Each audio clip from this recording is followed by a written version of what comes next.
Hello, my name is Susan Perone. I'm the director of the Washington Women's Business Center at Business Impact Northwest, and I'd like to welcome you to the Washington State Biz Fair presentation of package and price services to maximize revenue. At Business Impact Northwest, our mission is to grow businesses that create jobs in underserved communities, and we focus on the areas of ownership for women, veterans, community color, LGBTQ, immigrant, rural, and disabled. We offer no cost and low cost training, including free one-on-one business coaching to help people launch and grow their business. We also are a community mission based lender. And so we provide startup capital, growth capital, and lines of credit to those underserved communities. Our current program centers include the Veterans Business Outreach Center, providing training and financing opportunities to entrepreneurs from the U.S. military community. The Washington Women's Business Center, providing training and financing opportunities to female entrepreneurs. Both VBOC and WWBC are programs in association with the U.S. Small Business Administration, so we are open to all. We also provide training, coaching, and resources and connections to food business entrepreneurs through the Food Business Resource Center. So let's begin. Some of you are coming to this program as an established service business. Perhaps you've changed your business model. So maybe you weren't a service business, but now you are in response to the COVID pandemic. Perhaps you are have new revenue streams that you're in service that you're thinking about offering. And maybe for some of you, you're a new service business. So the one thing we want to start with is value is in the mind of the customer. You really need to understand the customer's problems, the needs, the desired outcome, price sensitivity, their process for making a decision, and then the why you. How are you going to establish yourself in their mind to be that selected provider? You don't get paid for the hour, you get paid for the value you bring to the hour. And that's something that we really want to focus on. It's really about what you're providing to the customer. So it can be difficult to estimate costs for some service businesses. In some cases, service businesses such as childcare and catering will have significant costs to consider. In other cases, the biggest expense is the owner's time, such as consulting or freelance writing. The following pricing techniques are often used in service businesses, and very often a particular industry will have a standard pricing model. And the first four are ones that are most commonly used. So we have the hourly rate, inform the client what your hourly rate is, and then track those hours worked. Cost plus hourly rate. You and the client agree to collect, you will collect for all materials and will charge an hourly fee above that for your time. We have the job rate or project rate, where you're going to have a set fee to do a job regardless of the amount of time it takes to complete. And then we have estimate. You propose a total cost for the job, then keep hours so the client has a chance to gauge the progress with an option to negotiate for more or less depending on that progress.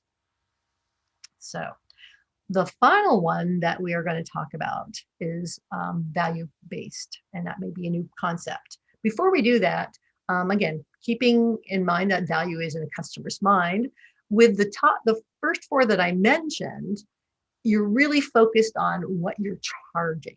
And so if you now take away, go on the other side of the equation and think of yourself as the customer, not as the provider of the service, when you start thinking about money all the time, then it's really hard to focus on delivering the outcome. In the customer's mind, they're thinking about how much does it cost. They're not thinking about what are you providing. And that's something that we want to try to change. The other thing that you want to keep in mind is, especially those of you who do a project rate, is that when you have a project rate, it's very important that you don't have what we call, project creep, where the client asks for just a little bit more and just a little bit more, and you keep adding to it, and all of a sudden you start the job that was profitable for you ends up being a job that by the time everything is said and done, it's no longer as profitable. So if that is your method, one thing to keep in mind, and we've highly recommended, is that you have a very clear set contract of what's going to be delivered. If the client asks for something more and you choose to deliver it, that's fine. But it is highly recommended that if you are going to offer any of these things for free, you're not going to charge for them. When you provide them with their billing, add that item on there, put the price there of what you would cost, and then give them a credit for it. So that way, the next time they contract with you, first of all, they're saying all that wonderful free stuff that you've given them. But also, if they need that service again, they understand how much the value is for that. So that's just something to keep in mind if you're using that process. So let's start talking about value-based pricing of services. So with value-based, you're focusing on your competitive advantage and your brand, the perceived value. You want to think of what is your value proposition? What is the innovation or service or feature intended to make your company or organization attractive to the customer? You're really seeking to solve customer problems and satisfy customer needs. So what is your brand differentiator? So understand what that is, what sets you apart. And the main goal is to better align the fees and pricing with the value delivered. So we're going to stop thinking about the inputs, the task, the hourly rate, and we're going to focus on the results, the outcome. What is the customer getting? What are they really hiring for? And so this is why we really need to understand what the buyer's self-interest is. What are their needs? What are their desires? So you really need to understand your customer. And then the key is you have to be able to establish value with the customer. So you need to define what is value to your customer and think about what are the next best alternatives. And then determine how you are different and better than the price to capture some of the additional value. So what does it look like to focus on outcome and results and not inputs? Okay, so I am a company whose closing rates are awful. I'm having, we've got lots of leads, but they're just not coming through, So that's what I'm hiring someone for. That's the service I need. How is that going to be achieved? Through the input is sales training sessions. That's what that's the service I'm going to contract for. But what I'm really focusing on is the sales rates, because the more sales that we have, the more profitable we become. And especially if I'm paying for sales leads or it takes a long time to generate sales leads, I really need them to close, because every customer that we don't close, I know how much it costs to bring that potential customer in. So when I start thinking about improved sales rates, I think of improved sales and also the cost to generate those sales leads and what money I'm saving by having that potential client turn into a customer. That's the value of the sales training sessions I'm going to pay for. I'm having terrible morale. We're having miscommunication between departments. Think of it now, since everybody's virtual, that's even more important.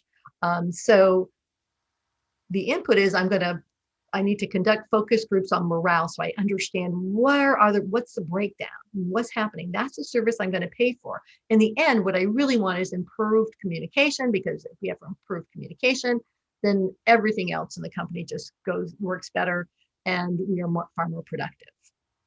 I need to increase retention of new hires. It seems like we have this one department that keeps having turnover, and every time an employee turns over, that's just the cost to the company. It's cost on recruitment, on onboarding and training, and then lost productivity when they're gone and someone else has to do their job. So I really need to increase the retention of new hires. So I understand all those costs when we have turnover. And so the service that I'm going to be hiring is to redesign a performance evaluation. There's something happening in the process that on our hiring process, as we're evaluating these new hires, there's something that's being missed. And so if we can have a better program for evaluation, then the retention should be there for us. And lastly is the improved response time of personnel. So let's say that the response time for our service providers for our company is really slow, and every time that means that we're not as productive as we can be. So I'm going to pay for someone to study the technological needs of our service personnel so that they can be more productive and serve more clients, and we can generate more income. So really focusing on what the outcome is for the customer. So if you run sales training, what you're doing is you're going to help them improve sales rates. If you conduct focus groups for morale, you're going to improve communication so they're more productive. If you design performance evaluation, then the outcome for the customer is we're going to make sure that you have higher retention of your new hires. You're not having all those costs for recruitment and rehiring and training. And then I have I provide technology so that service providers in the field, all those personnel can be more productive. And that what it means for that service company is they can be more responsive and they can serve more customers. So it's really about the value of the output. What are they paying for? So you need to establish value in the customer's mind. So this is where you really need to understand what is value to the customer. And that can be a variety of things. So is it saving time? Is it being more productive? Is it having less turnover? Better communication so that work flows better? So what is the value of the service? And so how do you establish value with a buyer? So they don't have to hire you, correct? You have a service, they don't have to. So if you are having a communication with a potential client and you need to establish value, first thing you want to think is, what if you didn't do anything? What would be the alternative? So if we don't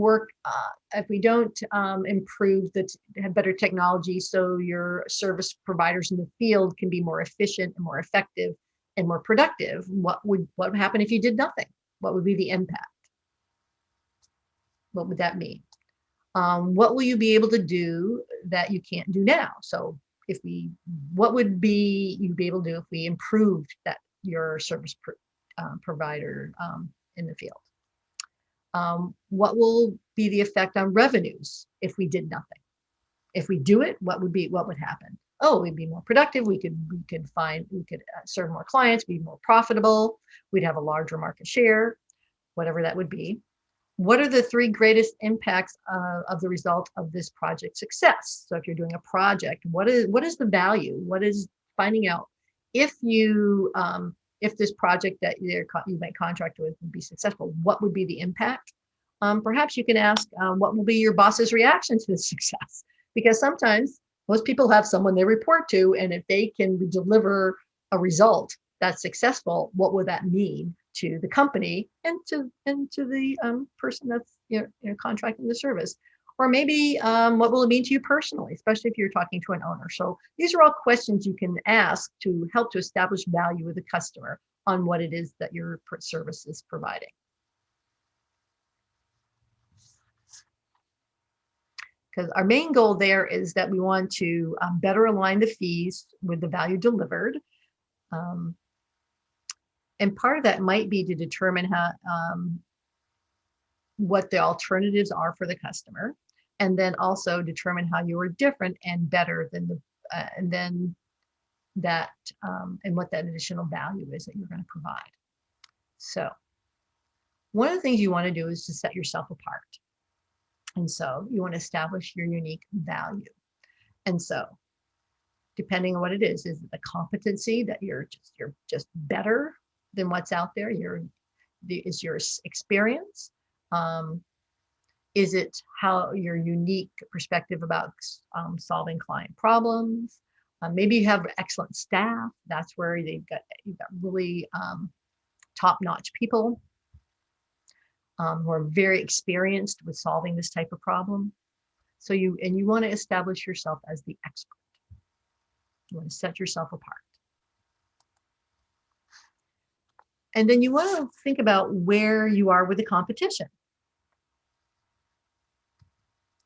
And so here we have some a few comparisons here. So first of all, let's put ourselves in the place of a wedding photographer. And I know right now weddings are not something that most of are actually are being held, but they will be again at some point. So in our future world where weddings are a thing that you can attend, you want to look at your competition. So here we are. I'm a wedding photographer. So your direct competitors are going to be those people who offer similar services. So you're going to look at all the people who provide wedding photography in Seattle, if that's where you're located, or maybe King County or wherever you are. And then you want to say, what would the bridal party be able to do if they didn't hire you? So what would happen if they're no wedding photographer? So yeah, they either don't have pictures, they have guests taking pictures, they have a family member as a photographer, so you want to say, well, because you understand what prospects might do instead of purchasing from you. And then you have to understand what differentiates you. Why should they? So first of all, you need to make them aware of you and understand that this is your specialty. You have a website with your portfolio. Maybe you have awards, maybe you have testimonials, referrals, wonderful, have great social media where you've got referrals. You offer packages so they can have a menu of services so they can really customize. You can customize what they're for every bridal party. And then maybe you have some added value services that you give in addition to the contracted package. So it's really important that you understand how you're differentiating yourself to both your direct competition and how what will the outcome be for the customer if they choose a alternative or a substitute. And you need to think about different ways to differentiate yourself. So what can you do to make yourself stand out? One thing that we're going to talk about is packaging the outcome. That's wonderful because then it really takes the focus off of the task and focuses directly on the outcome. Maybe you can offer an offer they can't refuse. Tax prep clients get feedback with referrals, 100% refund tax guys.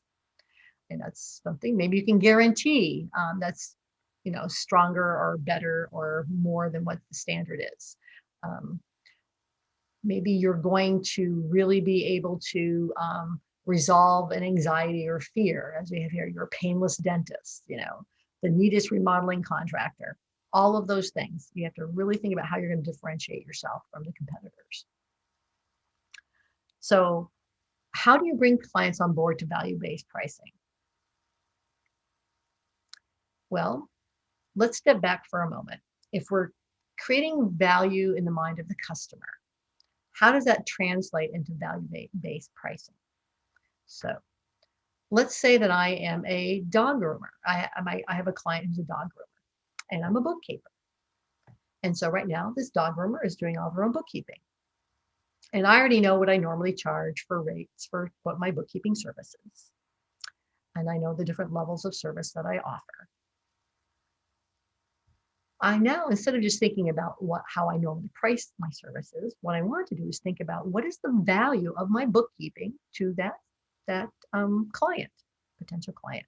So if I'm a dog groomer and I know that I'm spending 2 hours a week on bookkeeping, maybe I'm spending 4 hours a week on bookkeeping, and in those 4 hours I could generate X number of dollars in revenue. I could groom 4 more dogs.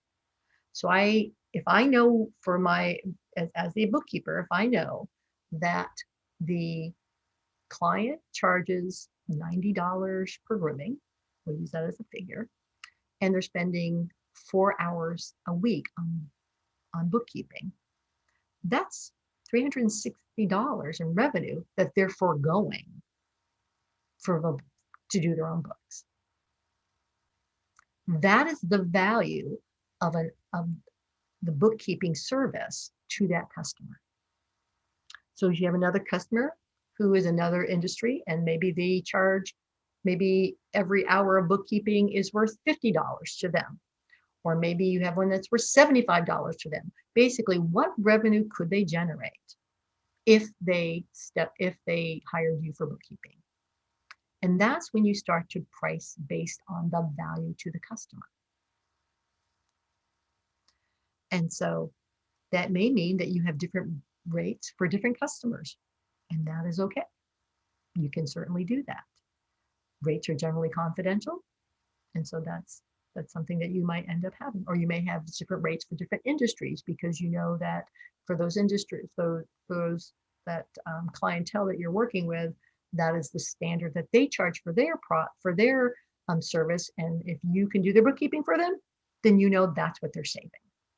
That's when you start to understand the value to the customer. So you need to know what's important to the customer. Maybe, for the small business, boy, just having 4 hours of not doing bookkeeping and time off, that's worth everything to spend with family. That's okay too. The more you understand what the value is to the customer, then you start to understand how you can charge for your service. So, and if you have existing clients, changing pricing is not a very easy thing to do. And I know we all have to do it as a business owner. I understand. But one thing you want to keep in mind is that with value-based pricing, it's easier to bring clients aboard when you first don't try to convince your current clients. Okay? So we're not talking about our current clients right now. We're going to invest in prospecting for ideal clients. And the reason we want to do ideal clients is because those are the people that are going to understand the value of the outcome that you're going to provide. So you want to define what an ideal client looks like.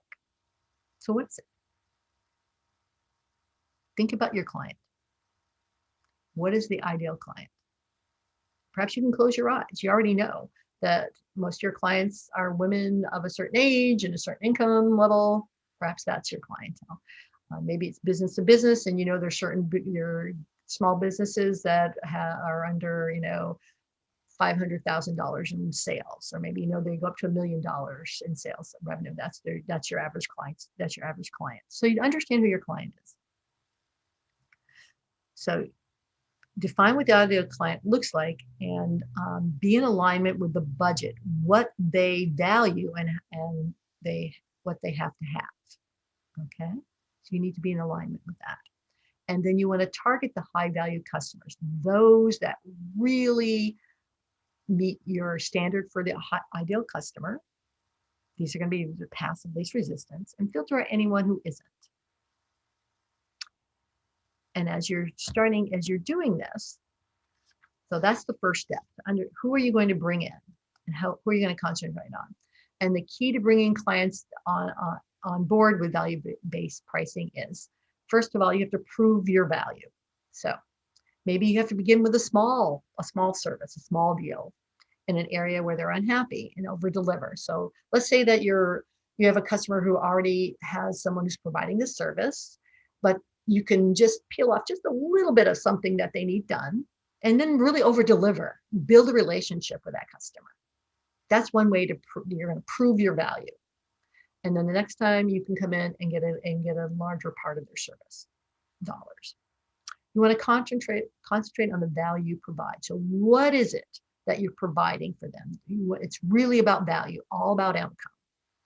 And then you want to continue to over deliver and be really memorable when you're working with someone. So they have to understand who you are, and they build a relationship with you. And then you can keep increasing your pricing as you improve and deliver more value. So I want to say that again, you can increase your pricing or fees as you improve and deliver more value.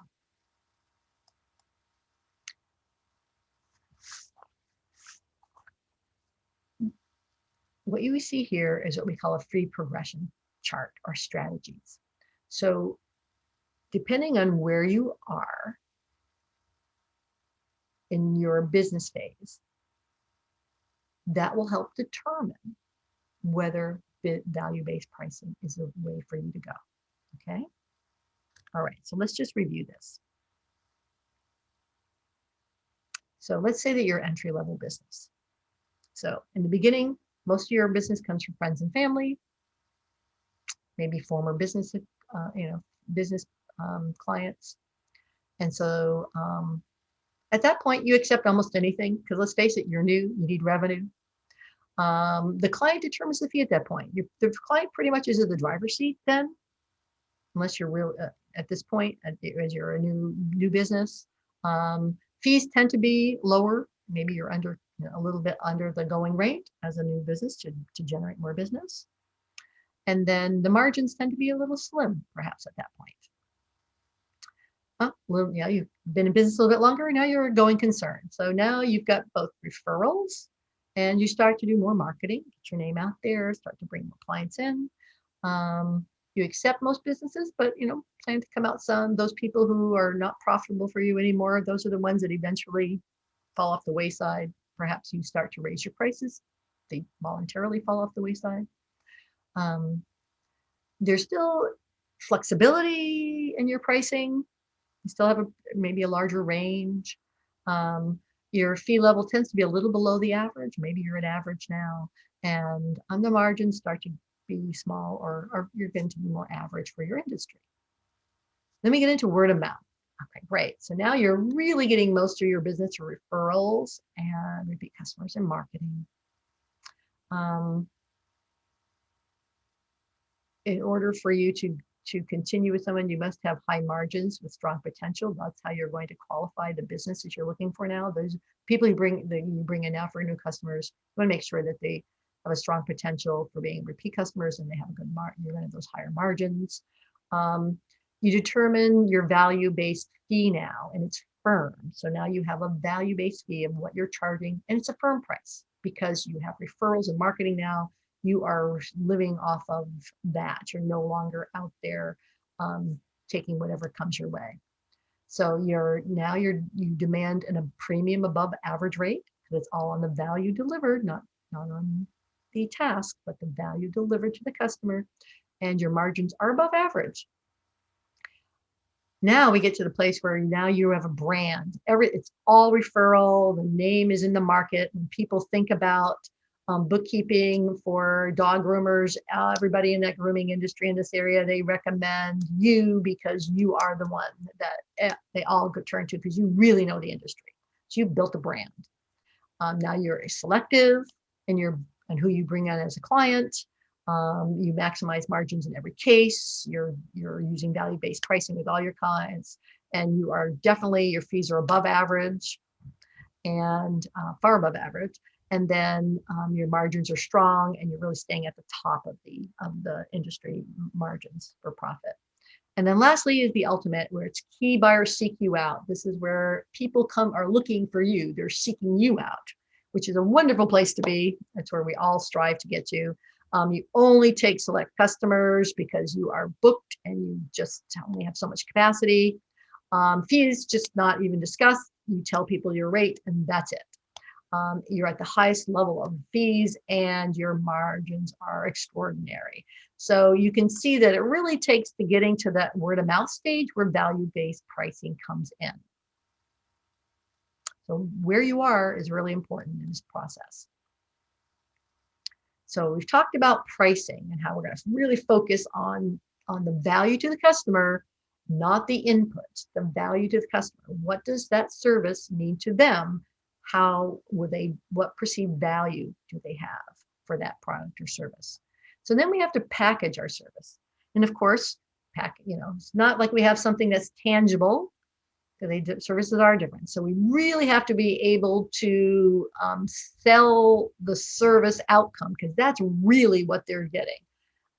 They can't pick it up. They can't weigh it. They can't turn it over. They can't. It's just something that you can't put on a shelf. So the hard part is that when people need an expert, why don't they? Why don't they hire an expert? And again, think of yourself as a consumer. When do you do it yourself?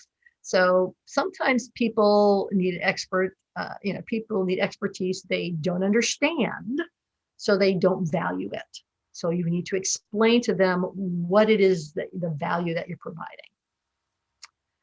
They don't know how to value it. They've never purchased this service before. They just don't know what it should cost or what the value is to them to purchase it. So you really have to deliver on expectations, really show them the benefits to them, as we talked about, what is in it for them to purchase this service.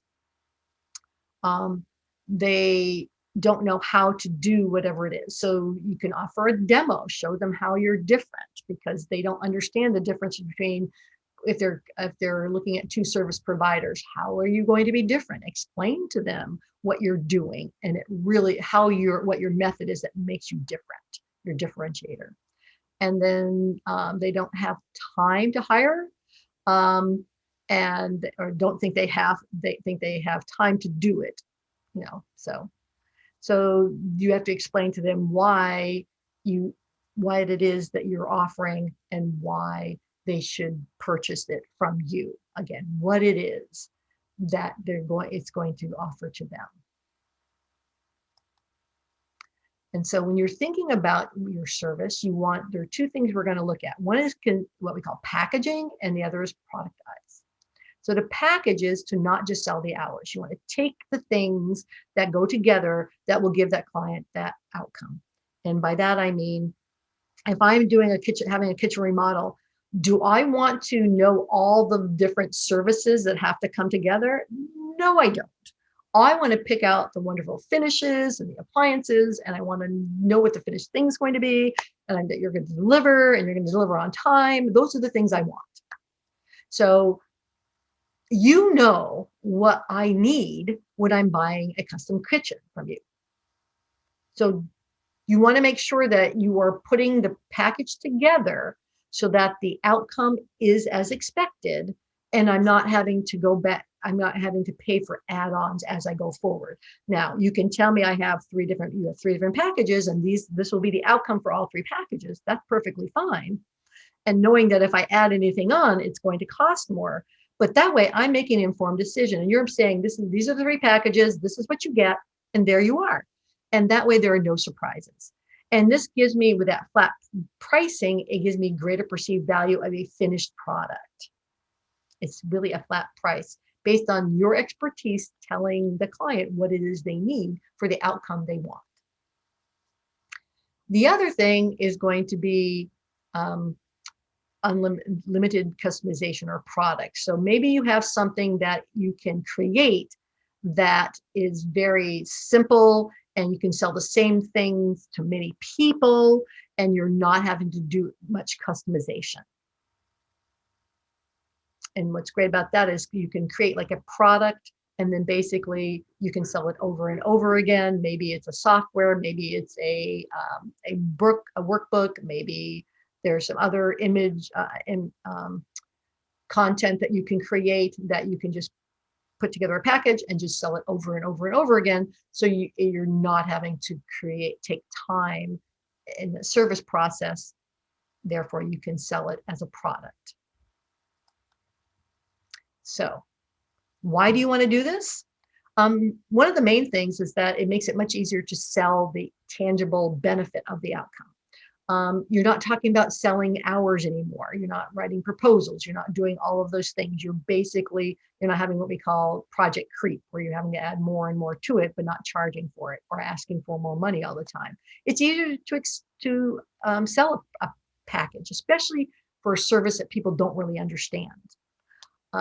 You can really place it in the customer's mind so they understand what it is that they're getting. So it's generally a perceived value, a greater perceived value, because you're doing that whole package. It's all together, everything they need. They don't have to make any other decisions. And it makes it much easier to buy, for the customer to buy. So when we're talking about the packaging principles, first of all, you want to, again, we've talked about it over and over again, focus on the outcome, results, and the deliverables. You need to document the value proposition. You're going to tell them what makes you special. You're going to demonstrate what makes you special. You're going to use a flat or fixed price for a primary package, and then use accessories or add-ons for variables. So maybe you offer, you're a graphic designer and you offer web, you can do graphic design for cards, for a web page, for letterhead, and all these other things. And you can have a package where they could buy a premium package where each package has 3 things which all packages have, and then they have these other ones that they can select. So from the premium package, you get these 3 items, and you can select any 4 of the items below. So that way you can have accessories or add-ons to the package, and that way they get to customize it. And then be clear about which activities are going to occur, when they're going to occur, what any key milestones or deliverables, so that the customer really understands the process. They bought this package, and what does that mean to them? Specify what do you need from the customer. If you're doing that home installation of a kitchen, are you going to need them to be out of the kitchen for how long? And if they're going to be in the house, do you need to have them present at any time for your product or service? Should be your service. So think about what your expectations are for the customer, so they know what their level of participation is going to be, or time that is required. And then make sure you have checklists, everything that you can to document, so the customer sees the value in what you're providing. So there's some packaging principles. So offer your solution to a problem or need. So this is what we're talking about packaging. So I talked about remodeling already. So what is the problem? Most people think, oh my gosh, have you ever lived through a remodel? Anybody here? Okay. Oh, the mess, the overrun, being inconvenienced, all these things, the cost overruns, time overruns. These are the problems. So you want to have a kitchen remodeling system. They're buying a system, so that way you're going to overcome all these problems and fears. If you have a hair salon, so the problem is they have weddings coming up. So what you can do is, let's do a miracle makeover, a wedding day makeover, so that it's for not only the bride, for the mother of the bride, and the bridal party. Let's make it easy for the bride to be pampered and not have to worry about anything else. And then maybe you do computer programming, and maybe you that you're all about doing software installation for people. And so you understand that most people are just like, oh my gosh, it's so confusing, I don't know how to use it. So you want to do perfect coaching. That's what you're going to call it. That's your solution. You blend training and the software installation programming together, so that it takes away the confusion, and you help someone by training them at the same time. So create yourself a system, a package that you can sell. So we talked about productize. So basically, this is where you can create something that is limited customization. You can do volume sales. So you take an idea, prototype, expertise, and make it marketable. So one of the things, as it shows here, we have an annual subscription to a copy blogger media. Okay, so let's say you have something that you can create a class that you can do over and over and over again, and you're really not creating new content. You create everything already, and you just do it over and over again. Maybe you're even offering it virtual online, so they can do it self-paced, on demand. That's a product. You record it once, get all the materials together. You have a process where they purchase it, they access the training, and then whatever materials that go with it, you send them off automatically. So now you have a product, and you just keep selling it over and over again. You may update it occasionally, but that's it. And when you're thinking of services, think about filling the shelf. Most people think of that with product, where they have a low price, they have a medium price, and then they have the higher premium. You can do the same thing with services. Again, you're delivering outcomes. Remember, you're selling the outcomes, but you can have a lower level outcome based on a certain needs of those clients. Maybe a low frill, maybe more virtual, less hands-on, that lower price. And then you have a higher level where it's customized, and you're getting that higher premium outcome. And that's how you're going. So you're offering for customers at all price levels, not just the high price or low price. You can do just one or the other. That's perfectly fine. But if you want to think about offering to a broader range of customers, then you want to think about filling the shelf, and that's entirely up to you. And then some of you, by the time you get to that value-based pricing where you're a brand, then really you're up here all the time. And maybe you're making referrals to some newer businesses here. You're helping them out. That could be where you are as well. So, or maybe you're here in your organization, and as you bring on new service providers, maybe you have that lower shelf offering based on the value they're providing at that point that they're in that industry. So at this point, I'm going to open it up for Q&A. We have some time so that you can go ahead and ask some questions. And I'd be happy to address if you have industry-specific questions, if you have anything to talk about the type of how you might package your product, or I should say your service.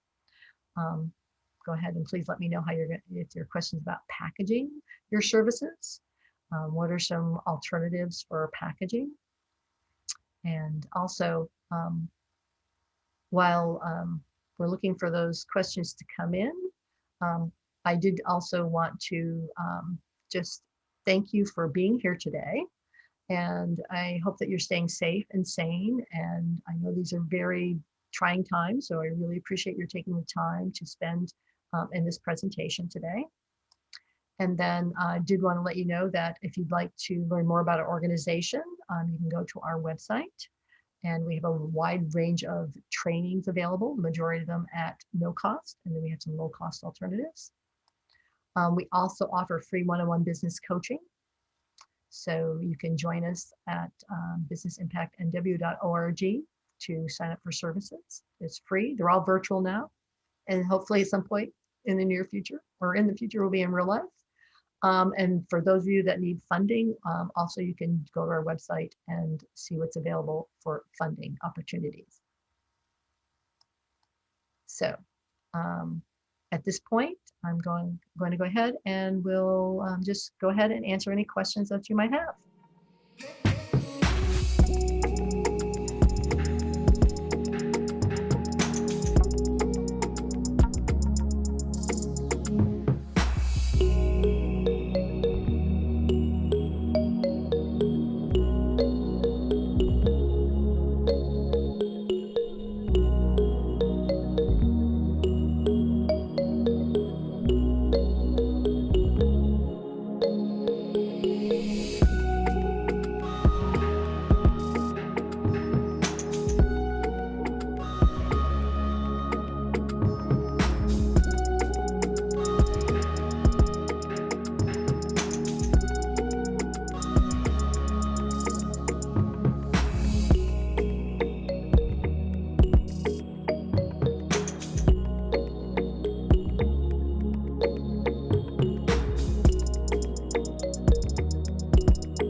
Mhm.